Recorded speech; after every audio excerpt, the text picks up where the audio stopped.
that said, we really want everybody to interact, so I'll just move on to the next slide while we're waiting for people to join us. The purposes of the session: raising awareness of the UNCRC, thinking about how the UNCRC children's rights might impact on schools, parents and families. We're going to give you a really good opportunity to have a creative conversation in breakout rooms. Please don't be shy. Please don't run away when we go into the breakout rooms. Go into them and talk to each other. Those bits will not be recorded. It's impossible to record multiple breakout spaces at the same time anyway. And then back into the main space just to share any thoughts that you might have had. But in terms of the practicalities, some of you are doing this already. Introduce yourselves in the chat. I know Mo's already introduced me. I am Maxine Jolly. I'm a Senior Education Officer within Education Scotland. At the moment, if you can just keep your microphones and cameras off, because it reduces background noise. And also we don't want to hear any private conversations that might be happening behind you. Use the chat, share your experiences, your thoughts, your ideas, your worries. If you want to speak, put your hand up, use the raise hand function, or you can just type speak in the chat. And then, as I've said, the event is being recorded, so please just make sure that you're confident and happy enough to contribute to the conversation, because it will be captured when you're in the main space, not in the breakout spaces. If you do lose connection, and Teams has been a bit of a pest today, so if you do lose connection, just come back in the link you had in the first place. And if you're in a breakout space and you lose connection, just do the same thing. Come back into the main space and we can put you back into the breakout room you were in. It is meant to be relaxed. It is conversational. It's not about judging anybody. It's just about identifying what's working well and what else can we do together in partnership. Particularly important, though, particularly as we've got parents in the session today as well, is not to say anything that I could identify a particular child, parent, practitioner. And Aberdeenshire has some very small schools, and sometimes it can be easy if we know the school and you talk about a particular situation, it can be possible for other people to work out who you're talking about. So just, even if you're not using names, it can still be possible to know who you're talking about. So just be very mindful of that.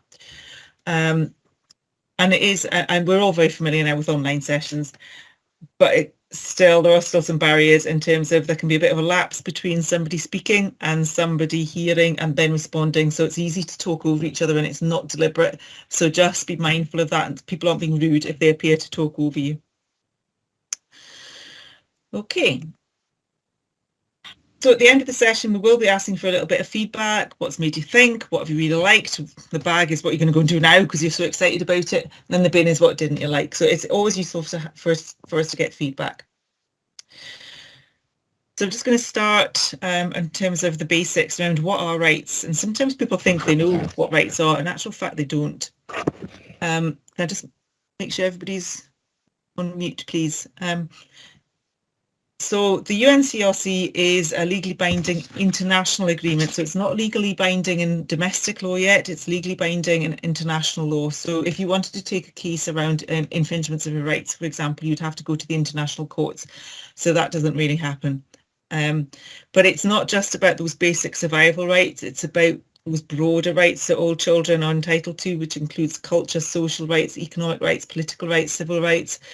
But the important thing is that they're universal. It doesn't matter what your race, religion, family circumstances are. You've all got those same rights. There goes the dog. Right on cue. So we're going to do a quick Menti. Christine, are you okay to put the links into the chat for the Mentees and things? So there will be a link going into the chat in a moment. You can either use the link in the chat to click on it, or you can scan the QR code that's on the screen with your phone, or you can go to menti.com and use the code that you can see there. I'll give you just a minute or two to decide which method you want to use to engage, or you don't have to do any of those things if you don't want to. And then I'll go into Menti and launch the chat. So it's just 3 words that you associate with children's rights right now at the moment. There's no right or wrong answer. It's totally anonymous.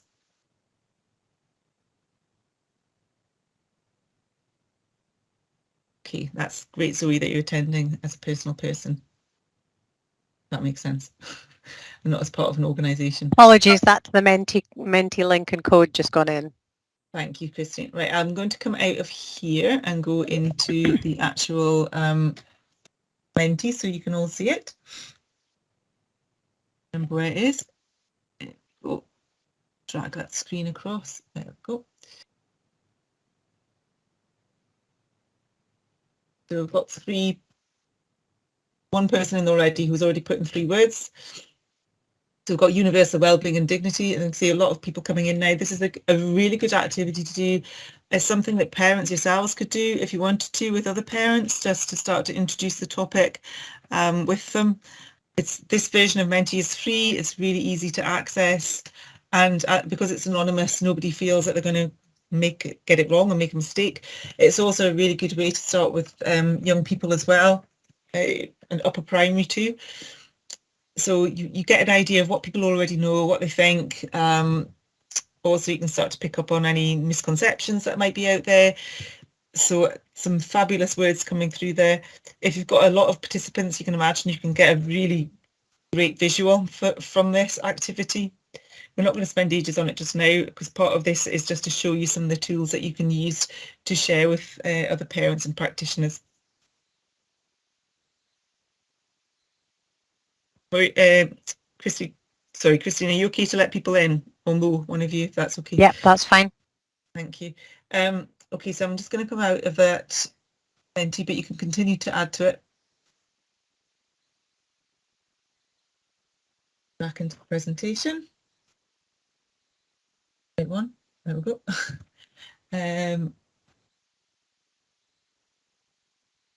Okay, so just some key points that we all need to be aware of when we're talking about children's rights. There are 54 articles, but it's usually only 1 to 42 that we really talk about. Those are the provisions. The others are the sort of things that are in the background to allow for implementation. So they're more the legal things, if you like. Excuse me. So the important things to remember that rights are universal. As I said before, they apply to all children regardless of race, religion, abilities or family circumstances. And in Scotland, that is from birth to age 18. They are unconditional. All children everywhere in the world are entitled to rights. They do not have to be earned. They are not dependent on responsibilities. Children just have them regardless. They are inalienable. They cannot be given or taken away. They are inherent in that they are permanent and cannot be separated from the individual, and they are also indivisible. Rights are completely interdependent and depend on each other for their effectiveness. So, for example, children have the right to relax and play, and they also have that right to free assembly and to meet with other children and young people. So ideally, they need to have both of those rights exercising together. It's absolutely fine for individual schools or settings to have a right of the week or a month or whatever it might be, as long as they don't lose sight of the other 42 or other 41 articles that are in the convention, because it is important that we remember the totality. So I'm going to have a quick go at looking at some of the articles. So in the chat, I have just put a link, I think, to a summary of the UNCRC, because I'm sure you don't all have one sitting right next to you right now. So if you want to click on that, and Christine can pop a link into the chat as well too. Oh, she's done the same thing. I think I've put the Padlet link in, haven't I? Oh, maybe I have as well. Yeah. Oh, yes, it's a different link. Yeah, so it is. So, and Christine's also put a link into the Padlet. So if you haven't seen a Padlet before, it's basically sorting things as you would do in the past with like post-it notes underneath a heading. So it's the same kind of thing. So the UNCRC is divided into 3 themes or domains. So these are provision, protection and participation.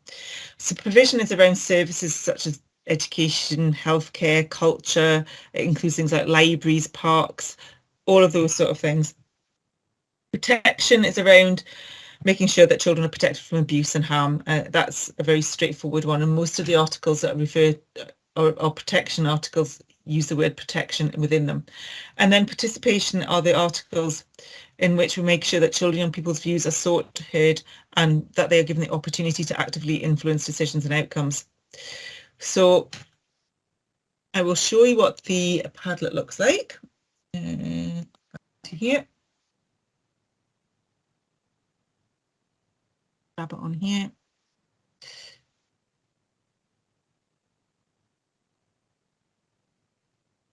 So hopefully you can see that now. Oh, one of my colleagues has been in using it already. However, never mind. It doesn't matter. You can see how it works now.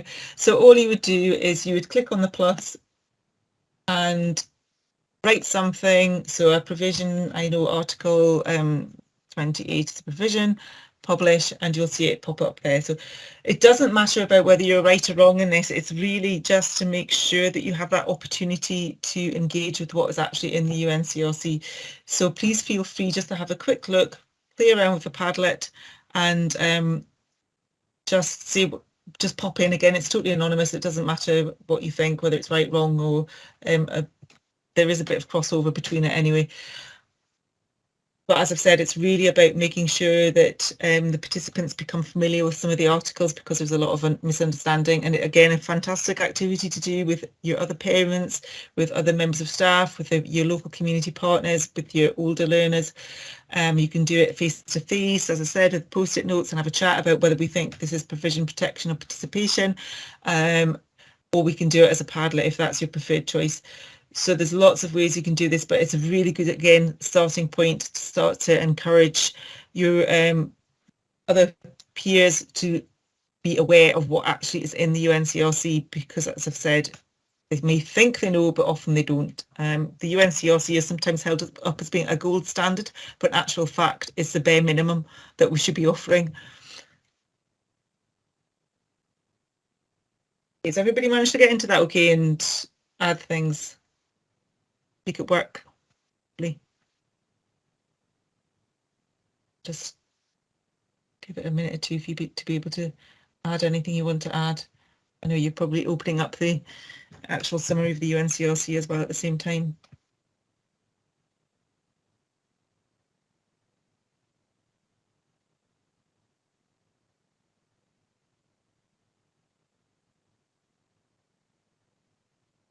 So hopefully that's a useful tool for you. As I've said, it can be done face to face just as easily. So I'll come back out of that and pop back into the presentation.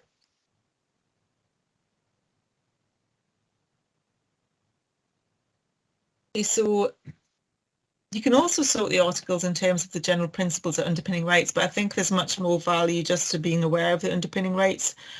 So there are 4 of them, and every single article in the UNCRC is underpinned by at least one of these. So Article 2 is that principle of universality, in that it applies to everybody. Article 3 puts the best interests of the child first. So what do children really need? What really matters to them? And this is a really useful article to go to when rights can appear to be in conflict. Yeah. Then So I'm on the Teams call. What do you say, Chris? So can I just make sure everybody meets themselves, please? Thanks. Article 6 recognises that every child has that inherent right to life, which I don't think anybody would argue about. But the second bit of that is just as important, and that's development, and that's where you absolutely come in as educators and parents, because of course parents are educators too. So how do you make sure you help your children and young people to reach their full potential? And then Article 12, this is often seen as a gateway right. Without Article 12, it is very difficult for children and young people to exercise their other rights because they don't even know what they are. So participation is often the first step to raising awareness of rights. So if you look at Article 9, for instance, Article 9 says that children and young people should not be separated from their parents unless it is for their own best interests. So that applies to all children and young people without discrimination. You would only remove a child or young person from their parents if it was in their best interests. You would only be doing it in terms of Article 6 if it was for the survival and development, and you'd only be doing it, one would hope, if the child and young person's views have been taken into consideration. So you can see how Article 9 is underpinned by all 4 of the general principles. So nobody expects anybody to remember all 42 articles, but if you can remember these 4 or have at least the language of these 4 in mind, then that will be very helpful for you. In terms of education, and education does not just happen in schools, it happens in communities, it happens at home, it happens in the wider school setting, not just in the classroom, early learning settings as well. So we've got 3 main articles, and 28 is around that right to an education that must respect children's dignity, and that is specifically referring to discipline in schools. So approaches to discipline in schools must uphold the dignity of children. And if you think about it yourself as an adult, if you've done something wrong or were accused of doing something wrong, you wouldn't want that to be broadcast in front of all of your colleagues. You'd want that to be dealt with in a tactful way behind closed doors. And that is what children want and need as well. Otherwise, situations can escalate. So systems that have names written up on boards, sad clouds, sad faces that are publicly displayed, these can be really problematic for children and actually make situations worse. Article 29, education must develop every child's personality, talents and abilities to the full. So do we have the right pathways for children and young people from 3 to 18 and beyond? Do they have that opportunity to explore their own interests? Are they constrained by subject choice in secondary schools? So all of these questions need to be looked into. And finally, 31, relax, play and take part in a wide range of cultural and artistic activities. And sometimes that can be viewed as that wider curriculum, so lunchtime clubs, after school clubs, opportunities such as John Muir Award, Duke of Edinburgh Awards, all of these things which really help to enrich the curriculum for learners, but we need to make sure that they're fully accessible for every single child or young person that wants to take part, and there are no barriers in terms of costs, practical barriers such as transport arrangements and so on. So again, something to really reflect upon.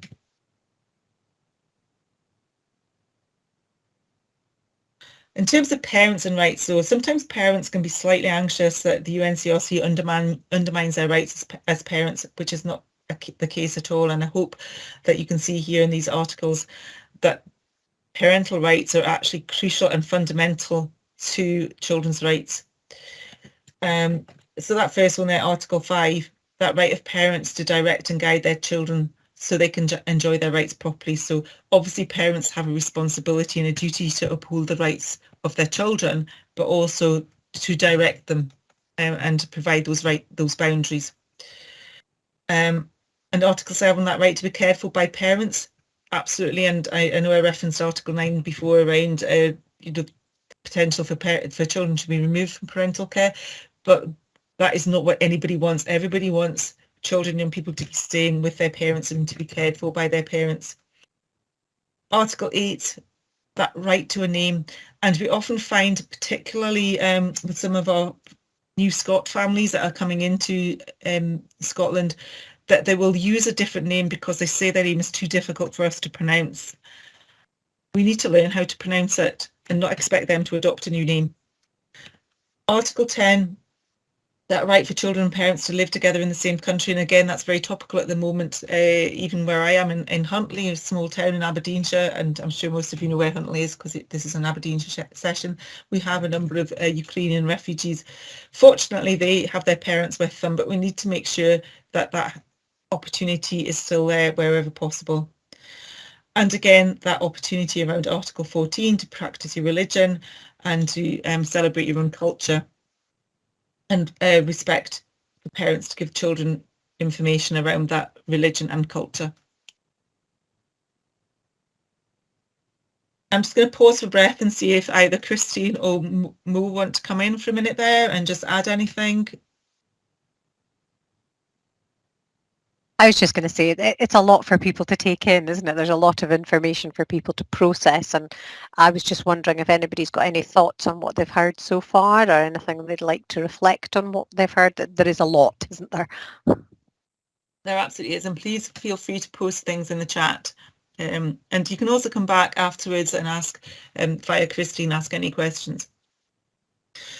So in the next two slides, I've got a couple of quotes from the preamble, which is the preamble of the UNCRC is what the UNCRC is for. So it's a series of statements about why we have these articles in the first place. So this one is around making sure that children grow up in a family environment in an atmosphere of happiness, love and understanding. So again, that really is enforcing the value of family. And then the second quote here is about emphasising the inherent dignity of individuals. And that links back to what I was saying before about discipline in schools must uphold the dignity of the individual. And this isn't just about children, this is about adults as well. So we need to make sure that the systems we have, whether it's in our schools or our communities or in our homes, uphold the rights of everybody and make sure everybody's dignity is respected. So we're going to do another quick Menti activity. If you've done this before, then I apologise, but it's important that we deal with some of the myths and misconceptions that there are around children's rights. So this is an activity on Menti where you vote whether you strongly agree through to strongly disagree. It's anonymous, so I don't know what you've said, but what we can do then is go back through some of the feedback that we have and pick up some of the misunderstandings that may be in the system. And that is not a criticism of anybody. There is a lot of misunderstanding out there. So I think Christine's already put that in the chat. On the next slide, you can actually just scan the QR code if you prefer to do that. And obviously I'm just checking the codes do match. So again, just give you a second to two if you prefer to scan the code, and then I'll go actually to Menti. There it is. And present. Sometimes it starts back to front for some unknown reason to me, so you might end up getting the last question first. Okay, so all we have is a series of statements. So you just need to state whether you strongly agree through to strongly disagree. Can I just make, if you click the wrong thing, you can't change it. So just take a second to think about what the statement is. So children and young people should be taught about their responsibilities when learning about their rights. So do you strongly agree, neither, disagree, or strongly agree with that statement? As I've said, no idea who's saying what.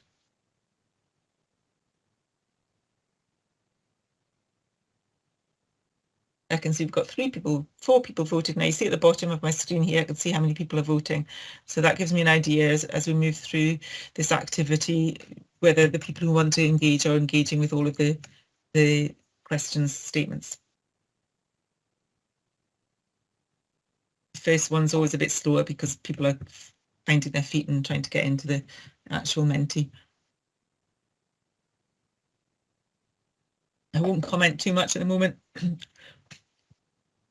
because I want people to say what they think rather than for me to influence your thoughts. Presenters, you're welcome to participate as well if you wish.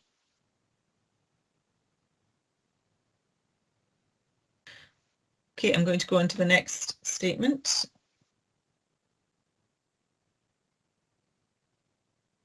Okay, children and young people already know enough about their rights.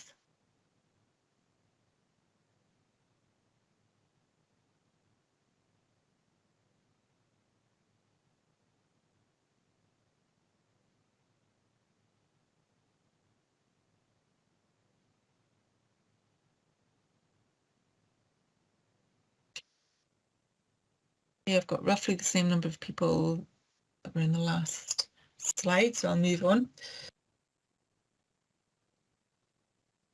Promoting children's rights endangers the rights of the adults looking after the children.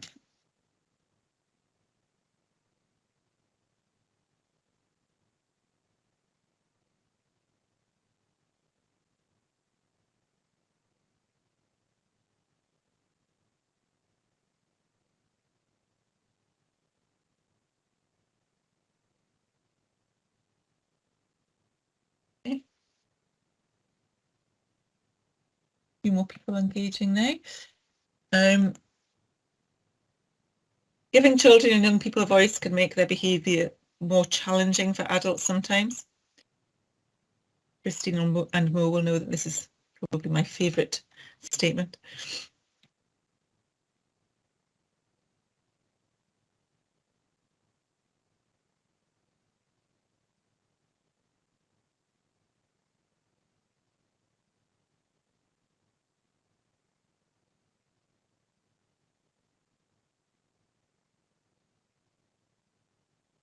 Again, I've got about 10 people.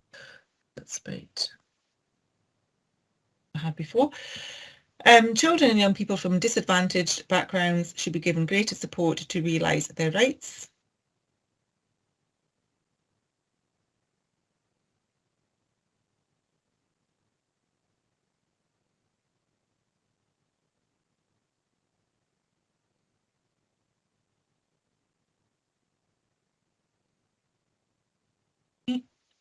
And the last one, by the way, if you do decide to do a similar activity to this, it can also be done on a Jamboard.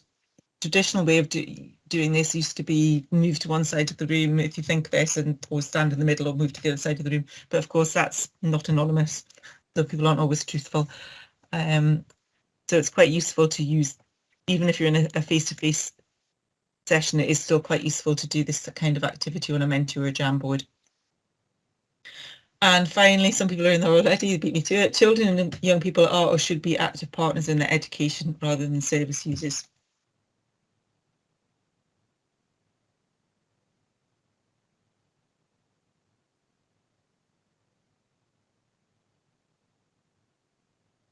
Okay, so I think just about everybody who was engaging will have engaged by now with the activity, and it's absolutely fine if people don't want to do it, if they just rather watch and think, that's not a problem at all. And you need to be clear of that as well, especially if it's a face-to-face and you have to move around rooms. Some people don't feel comfortable with that kind of thing. Okay, I'm going to go back to the first one. Okay, rights and responsibilities. This is always an interesting one. It's very much linked into the Scottish Curriculum for Excellence, that rights are linked with responsibilities. And at one point in time, the Rights Respecting School Award actually explicitly linked rights with responsibilities. However, the UNCRC is completely unconditional, as are all human rights treaties. So your own human rights in terms of the Universal Declaration of Rights and all of the other treaties that there are totally unconditional. Rights are not earned. Doesn't mean we don't want children to be responsible. It just means we keep these things separate. So I often say, rather than being opposite sides of the same coin, they are different coins. And that can help people to see that. There are a number of reasons for that, leaving aside the fact that the UNCRC states quite unequivocally that rights are unconditional. Who decides what is responsible? My idea of what is responsible and Christine's or Mo's idea of what is responsible might be completely different. So it's very subjective. How can a child or young person with complex needs be responsible? How can a baby be responsible?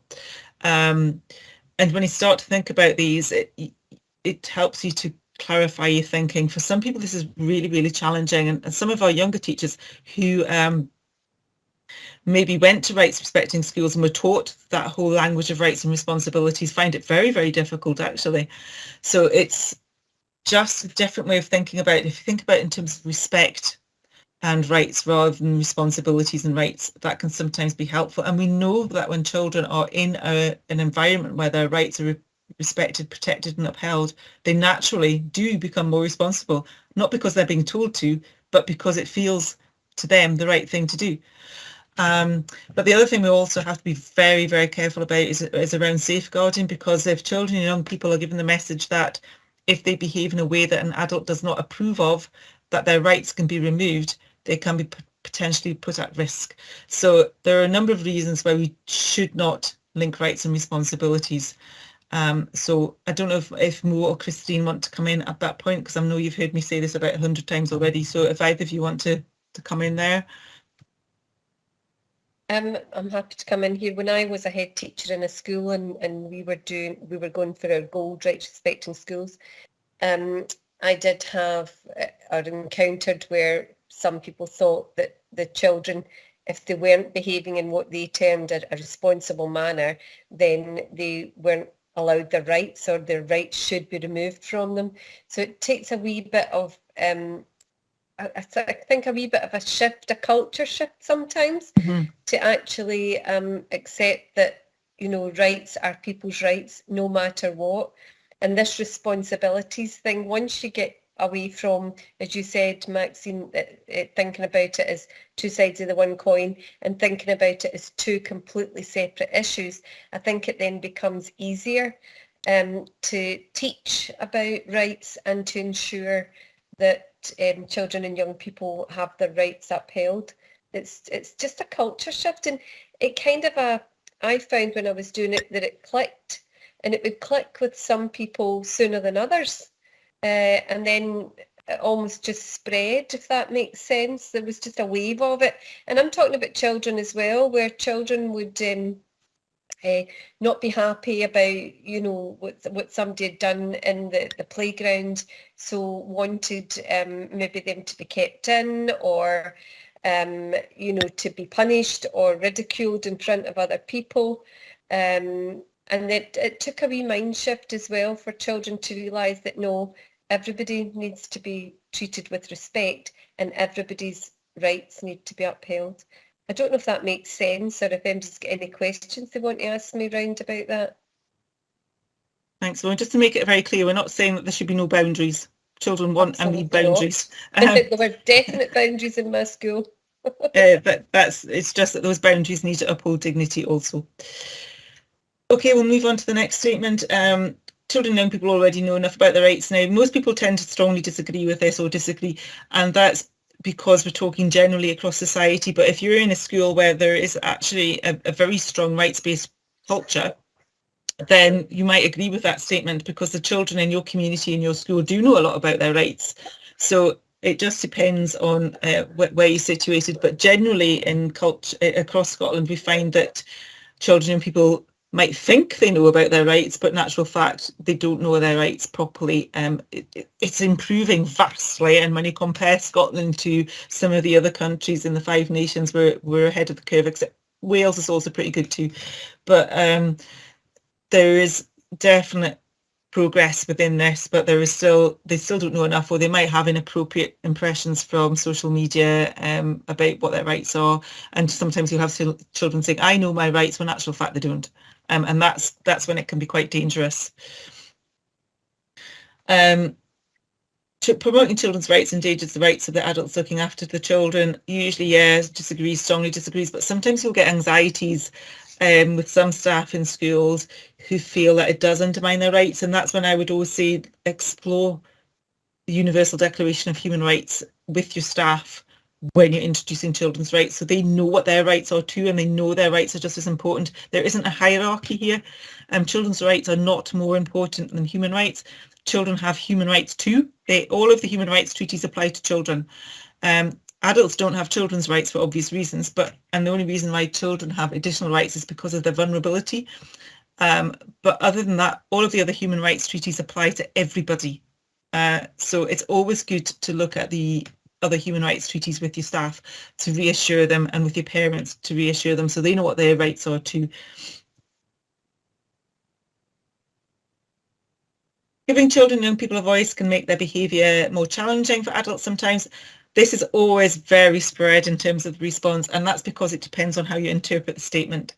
What do we mean by challenging? So for some people, challenging can be being disruptive, causing a problem. For some people, challenging can be, I'm, as a child or a young person, willing to ask you a question, to make a suggestion.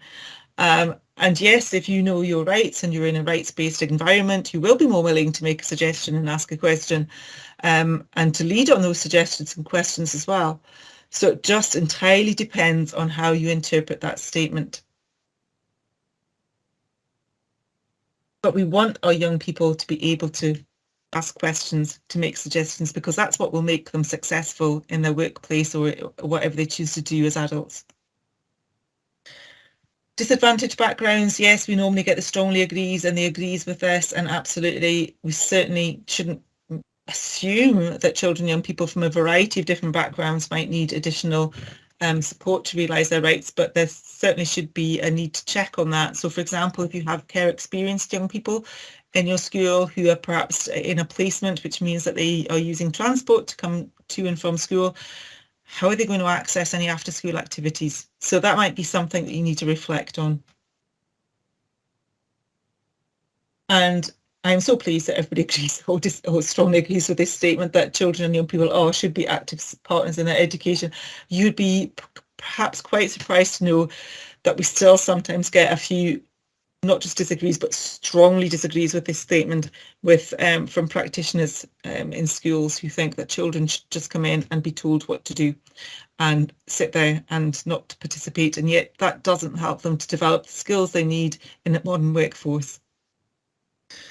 Okay, I'm Christine or Mo, if you want to come in there while I go back to the presentation, you're more than welcome.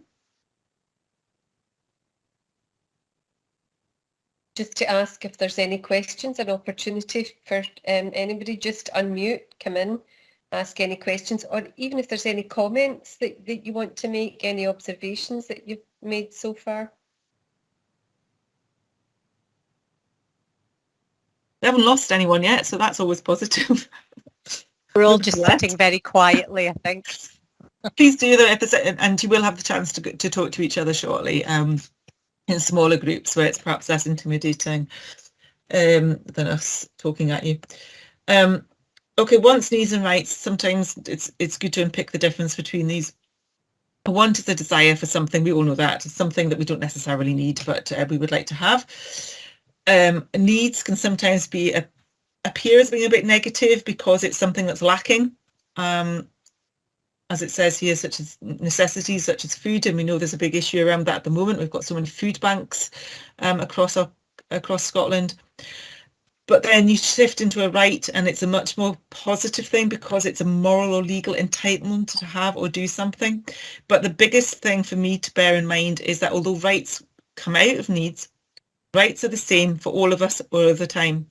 Wants and needs change from one person to another person, even within our own persons. Within the day, our wants and needs will change. So that helps us to clarify what the difference is, and even very young children can start to grasp that difference. So it's good to start building in that language from as early a stage as possible. Here's just a few simple definitions of what the UNCRC, of what human rights are, or what a rights treaty is.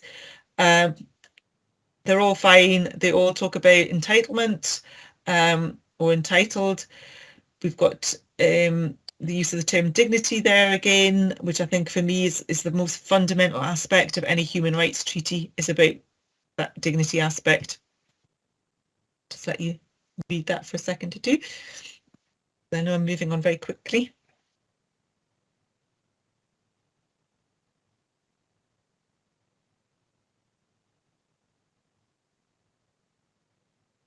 Okay, this is a definition of what a rights-based approach is. Now, this is from an organisation called Together Scotland, who are an alliance of children's charities that work to improve the awareness, understanding and implementation of the UNCRC. And they produce an annual State of Children's Rights report. This one comes from their 2017 State of Children's Rights report. And this is the best definition I have ever come across of what a rights-based approach is. And actually, it was only a few months ago that it occurred to me that it's not about education. It's talking about all of the environments in which children and young people exist and all of the organisations that work with them or for them. Therefore, it gives you a really useful common language to think about in terms of when you're working across different agencies, organisations, to support children or young people or to provide opportunities for them. So it's really about placing the UNCRC at the heart of planning and service delivery. So anything that you're doing in your education settings should have children's rights at its heart. And if it doesn't, why are you doing it? And that is always a question I want to come back to. If you're doing things that are not upholding the rights of children and young people, why are you doing them? And that can be a really useful and simple question to use to reflect on your policy and practice.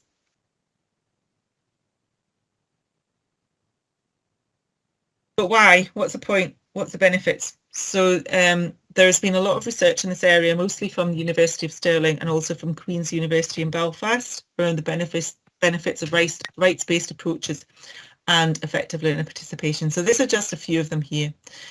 Improved relationships, and I'm going to bring Christine or Mo in a minute to talk about that because I know they've got more recent experience or will have been more in touch with schools recently who can comment on that. Emotional empathy is a really useful one to think about. So your children and young people have more awareness of the needs of others, which I think is a really important thing. A rights-based environment in a school does help to improve attainment because the needs of the learners are being met, so they've got the curriculum that is right for them. That engagement, empowerment, commitment to education, life skills, I could go on, but I don't know if Mo or Christine want to come in there around any of those points. Maxine, I'm happy to come in and again just share from personal experience when you were, some of the things that you're talking about there. I also found that what happened was the school became more of a community. There was more a sense of belonging, I think, especially from the learners. We also started a school improvement plan for children, and we called it a CHIP. And the children were very, very interested in that, really on board with the things that we wanted to take forward, even to the extent you could hear them out in the playground. If someone was maybe misusing one of the toys or the playground equipment or something, you could hear the children saying, no, that's on our improvement plan. We're going to be, changing this. We're going to be adding to this. So you need to look after the stuff that's out there. It really got them looking at things in a lot of detail. And at one of the assemblies we were doing round about it, I think it was a P5 child had said that, we have an improvement plan for teachers and they all work really hard at attaining what we've put on that. And there's an improvement plan for children, but there wasn't an improvement plan for parents. So they wanted a PIP, a parents improvement plan where parents got on board and agreed targets, if you like, or priorities, and how they would help the school and the children to meet those priorities. I left before we implemented that part of it, but it was amazing the difference it made to do a rights-based approach for the children. Primary, certainly I would say we probably didn't change the curriculum in any great way, but we certainly looked at, individual classes looked at how they like to learn best and adapted things just in small ways. We're not seeing any great big change. And I think even in the areas where we really couldn't change things, or we weren't at the stage we were able to change them, children felt better about it because it had been discussed and explained, and we maybe said, well, that's for next year, or we can't do that just now because we don't have that facility in the building that we're in, but we'll look into other things. So there just definitely was more of a sense of that was their school, and staff were really, really on board with it too. So I don't know, any questions around that? You want me to expand on anything, or just come in and ask, from either a parent's point of view, or I think there's some teachers on here. Just ask anything that you want to ask, that feel free. Yeah, please do, if anybody wants to raise their hand, do come in. And one of the things that Mo's just mentioned there is around the fact that, children sometimes, when you say, what would you like, they will come up with silly things about have a swimming pool on the roof, for example. Trampolines. Well, swimming pools on the roof was another one, but you just need to say, well, we can't do that because it would cost too much money. And as long as they understand why you can't do something and they know they've been listened to, that's absolutely fine. And maybe there is a place where you can have trampolines, but if it's not the right place, the right space, and you haven't got the funds, then that's not going to work. Sorry, that's my dog joining in. I'll just go shut the door. She must have been recorded in more sessions than any other dog in history. So yeah, please do, if anybody's got any comments or questions, but like I said, we will go into smaller groups in a moment for you to talk to each other. Okay, I'm just going to do a little bit now on the legal situation, and then we'll give you an opportunity to talk to each other.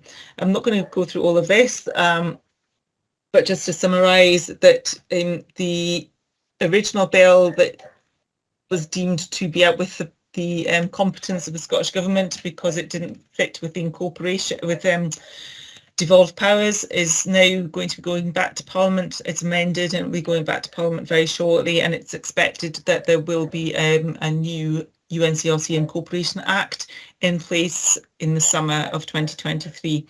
This means that all public bodies in Scotland will have to actively uphold the rights of children. So that includes obviously local authorities, and not just education settings in local authorities, but the housing, social work, the environmental agencies. All of these will be expected to be aware of and uphold the rights of children. And that also includes things like child rights complaints mechanisms. So there needs to be things in place where children can make complaints if they feel their rights have been violated. So that will be in law at some point next year. As I've said, we're expecting it to be in the summer. But you know what it can be like in politics. It could be earlier, it could be later. But it will be a very different position because we're moving, therefore, from rights being guiding, as they are now in terms of domestic law, to binding, which means you have to do it. So if children's rights aren't, if children's needs in a school aren't being met in terms of Articles 28 and 29, their right to education, then there needs to be things put in place to address that. So just to make you aware of the legal situation. I'm not a lawyer, so I do my best. So we're going to pop into breakout spaces. I'll put 20 minutes there. I probably don't need 20 minutes, 15 will be enough, I think. So I'm just going to set up some breakout spaces. If you're not familiar with, you don't need to do anything, you don't need to click on anything, you will automatically be transferred into a space. Please don't be shy. Please put your cameras on, please put your microphones on, introduce yourselves, say what school your child is at or you work at. Think about how do you already uphold and promote the UNCRC in that setting. There is a Jamboard, but you don't need to use it if you don't want to. It's just got the questions on it, so it's quite useful to refer to. What does this mean for parents, carers and families? What information, and this is so important, what information do we need to share with parents and families? Because I think there's sometimes a lack of understanding around between parents and families, and we know that recently there was some feedback that male carers in particular didn't know what was going on with the UNCRC, so have a think about that. And then what more do you need to do, within your particular local authority settings? How else can you take this forward? So what I'll do is once I've put you into breakout spaces, I will post the link to the Jamboard in the breakout spaces, so then you can look at the actual questions. But if you want to, in the meantime, you can take a photograph of the screen. But it is an opportunity for 15 minutes just for you to chat to each other and explore some of these issues. And again, it's anonymous. If you do use a Jamboard, it's anonymous, but it'd be great to get some feedback at the end about some of the things you've been talking about. Christine, is there anything you want to add there about what you would like to get out of this from an Aberdeenshire perspective? No, it'd just be useful to see what parents signpost as being things that maybe messaging we might need to look at, things that maybe are difficult or need more explanation, or things that we can make simpler or easier to understand. Just be good to hear feedback from any of the parents who are on board tonight.